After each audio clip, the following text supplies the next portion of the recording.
The region of Kanto. The region that introduced the world to the realm of Pokémon. Most older trainers have had years to perfect the perfect team to conquer this league, but some of our newer trainers may not have had this opportunity. Welcome to Pokémon 101. Today, we're going to go through how to beat the Kanto League.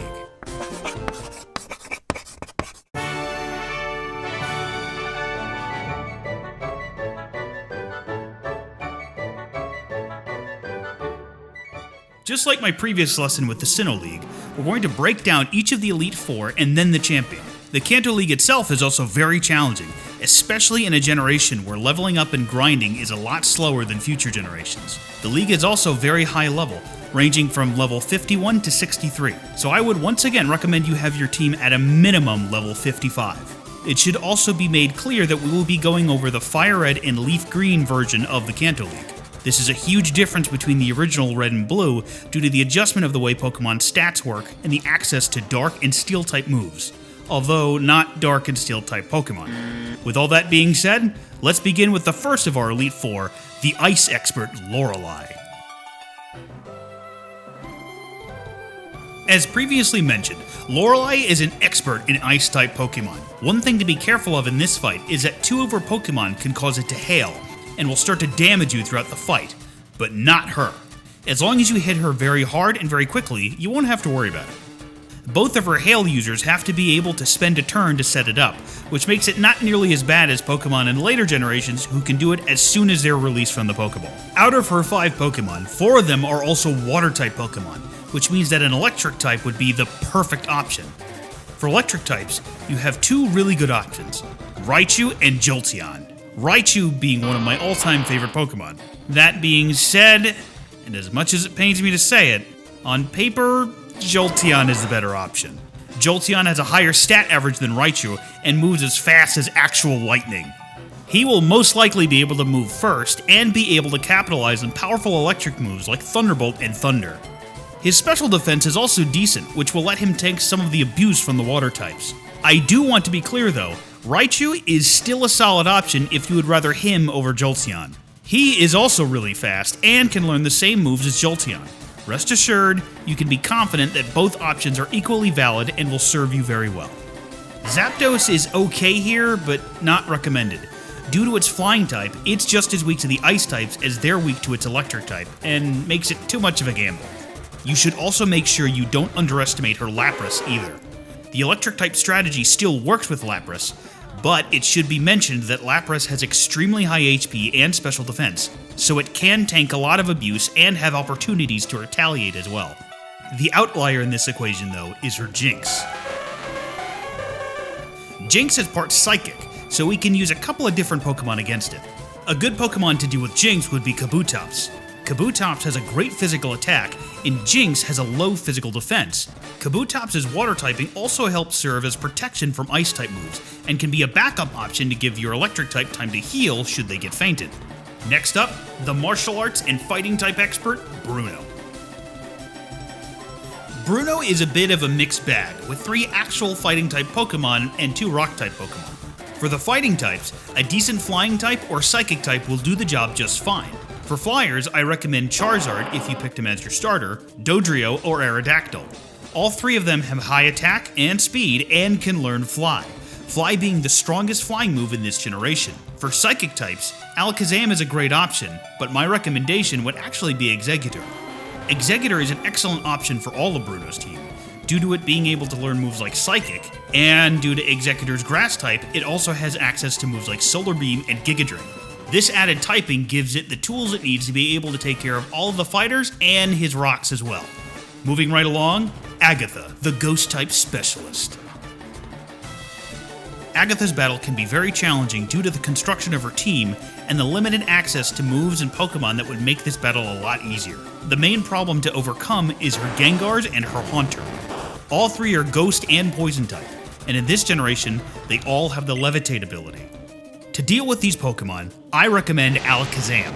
This is a bit of a risky gamble since Alakazam is weak to Ghost-type moves. However, Alakazam can come out on top for 2 reasons. Number 1.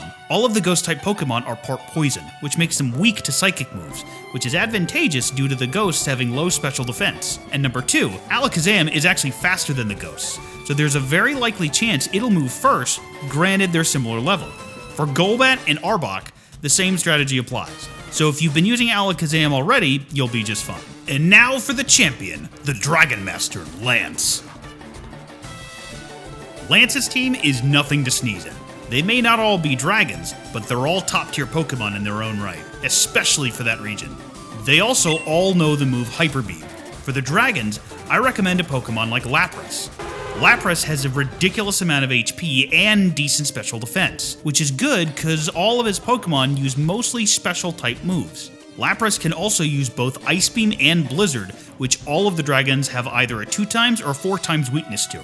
Even for Lance's Aerodactyl and Gyarados, Lapras has access to either Thunder and Thunderbolt, which can take care of them just fine. The only thing to keep in mind, Lapras does not have great special attacks, so he may need to chip at Lance's team for a while to bring him down.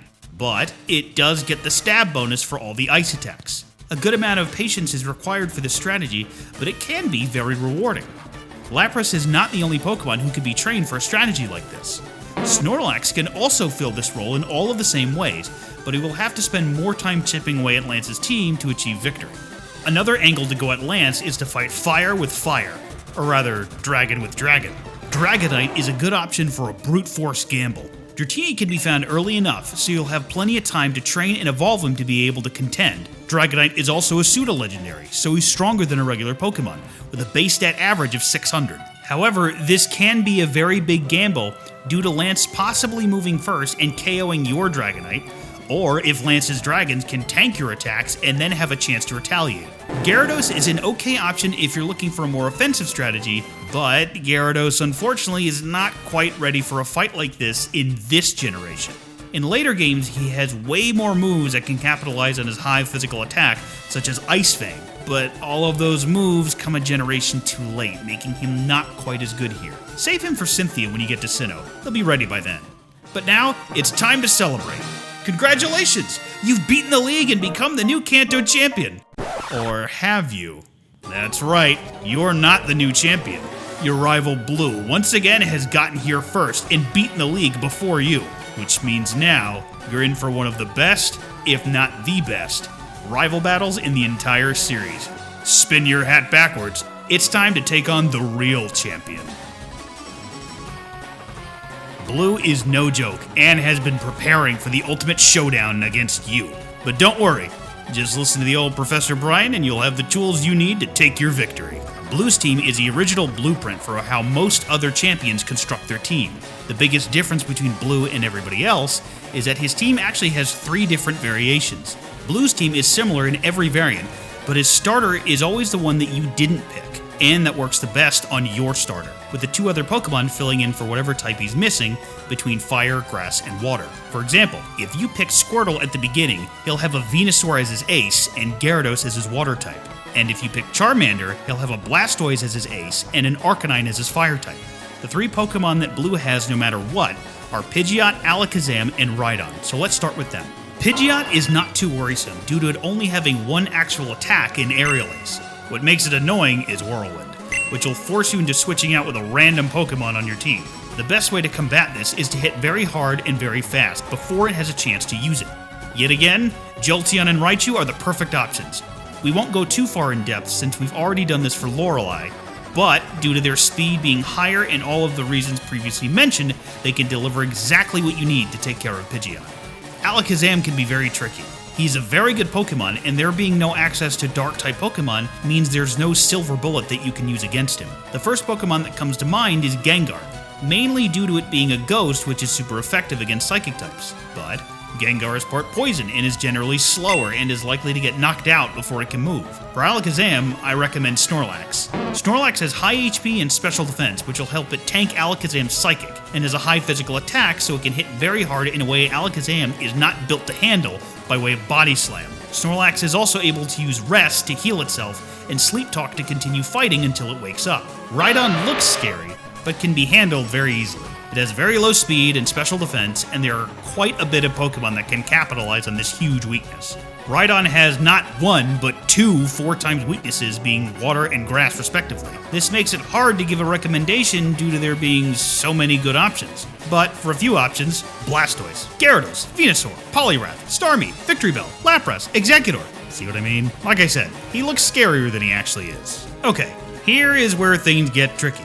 The next 3 Pokemon change depending on who you picked as a starter. All of these variants have the same weaknesses and can be taken care of the same way, so I'll try to keep this as brief as I can. For the fire types, he has either a Charizard or an Arcanine.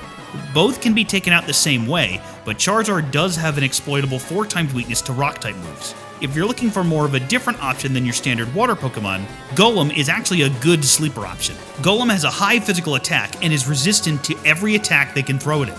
Kabutops is also a great option due to it being X-resistant to fire Pokemon and having access to very good water-type moves. Gyarados, Blastoise, and Lapras are also good backup options should you wish to go that route. For the grass types, he has either an Exeggutor or a Venusaur. Just like the fire types, both Venusaur and Exeggutor share similar weaknesses, them both being weak to fire-type moves. For this encounter, I recommend Arcanine. Arcanine has great attack and special attack and is pretty speedy in his own right. He has access to moves like Flamethrower and Fire Blast, and even when you take into account Exeggutor and Venusaur's special defense, he can still come out on top due to how well balanced and powerful he is. For water types, he has either a Blastoise or a Gyarados. At the risk of sounding like a broken record, Jolteon and Raichu are once again the best options for this fight, especially against Gyarados. Gyarados has a 4x weakness to electric-type moves, so it won't take long at all to take him down. And with both Raichu and Jolteon having higher speed than Gyarados, they're most likely to move first. Blastoise does have high physical and special defense, but with a little patience, you'll have no problem taking him down with the same strategy. Once his last Pokemon faints, now you've beaten the Kanto League. Congratulations! It was a hard-fought battle, but you overcame every challenge, and it is now your turn to tell Blue, smell you later. And this concludes my lesson on how to beat the Kanto League. Thank you so much for watching. If you enjoyed this video, don't forget to like, comment, and do all that stuff. If you want more content, I make videos on TikTok and I stream to YouTube, TikTok, and soon Twitch. With all that being said, class dismissed.